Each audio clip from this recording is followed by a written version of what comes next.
name's Aldo Mayoralgo. I'm an associate here with LVLP, and I've been here since 2012. I graduated with my BS Architecture from UP Diliman, and then I got my diploma in hypnotherapy from the HMI Institute in Tarzana, California. And yun, I've been here since 2012. That's 12 wonderful years of learning and development, no? And I'm very happy to be here. Mr. Locsin, he was considering a number of things. He was considering music. He was well, I think his mother or an aunt wanted him to take medicine. Another one thought about law, and he did go to music in UST for a while, no. But then throughout the years, the first 2 years, he started to think of this notion of being born to the piano, wherein he was very good friends with the phenomenal Ben Tupas, who in some sense was like the musician. So he started to think, you know, I love this thing, I love music, and that stayed with him for the rest of his life. But am I born to it? So with great humility, and also at the same time, you could say maybe it was his second love or his first love that he returned to. He had a cousin that was an architecture student back in the day. So when he was younger, he'd see him work on it. That's one of his first exposures.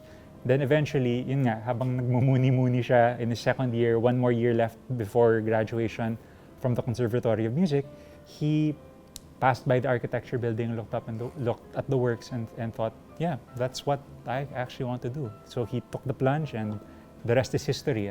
So I knew a lot about, of course, the things that we see. Oh, CCP, it's sculptural, and all these things. Mr. Locsin and the floating mass and all these things.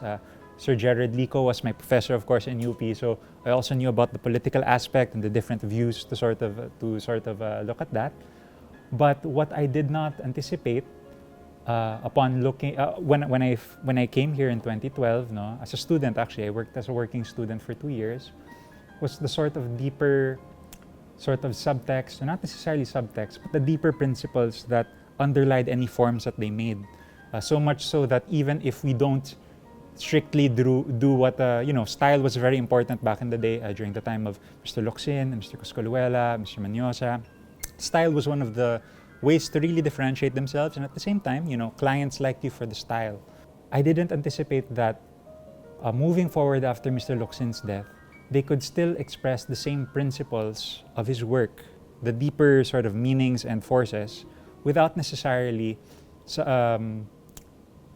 accommodating just the same surface applique or the same style. So that was surprising to me, but very, very nice to learn and work with.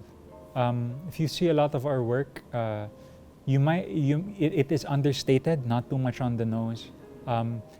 We try to make forms legible, logical at the same time, but still have a captivating experience. No, you still want to be able to, even behind the simplicity, if there are beautiful vistas, beautiful experiences, sequences, and ways of using the space that are novel and beautiful and are great, no? That is what we aspire to. And this goes from our very, very large projects. So again, we've been doing a lot of developer work. Of course, our bread and butter, residentials. Right now, we've been doing a lot of apartments. We've done tall commercial buildings. We've done model units for residential developments as well. And all these big and more lucrative work are very, very special to us. But at the same time, we don't discount that just because a project is small doesn't mean it can't be incredibly meaningful. A good example would be the Macmiking Memorial and Don Alfonso Memorial in Ayala Triangle. Another example would be our entry to the Venice Biennale in 2016, Mohon. And the last one would be Streetlight Tacloban, a project that a lot of people know because it won in the WAF, 2 awards in the WAF in 2017, but it's something a lot more closer to heart for us than that. Yeah. So small projects can be incredibly rich with meaning. So we would love to use a lot of the finishes that that they used back in the day. No, primarily because again, when your form is very, very powerful, then there's a good rhyme and reason to make the materiality limited. because you want the form to shine through. And because of that, of course, you want materials that are beautiful, that last over time. And it just so happens that a lot of the old works that Mr. Locsin did fall under that category. We've wanted to return to that or use it more often in our projects. The challenge that we have is actually the quality of the contractors. Not necessarily the quality, but also the know-how, the information transfer. A lot of these old buildings were done by contractors that were so good at it. They knew the composition. From looking at it, they could do it. There was an artistry in that is now lost. A lot of contractors cannot do it anymore. Even for projects of, let's say, Coscoluela or GF and Partners, it's hard to find them that can do it. What we have been doing is we've been experimenting with our own finishes in terms of how to use them for both exterior and interior applications. Our pavilion in World Bex before, I think it was 2017, we basically made these 300-pound letter Ls with different ways of, we poured the concrete ourselves, we mixed the aggregates ourselves using things like Red Horse bottles, pebbles, charcoal. We exposed the aggregate or made different kinds of finishes ourselves just to see how it would be like and put our minds in the same orientation that some of these, that we feel that they were doing back in the day.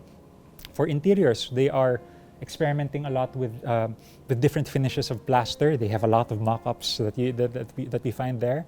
So yeah, just because the technology in some sense is lost doesn't mean that that doesn't stop us from experimenting.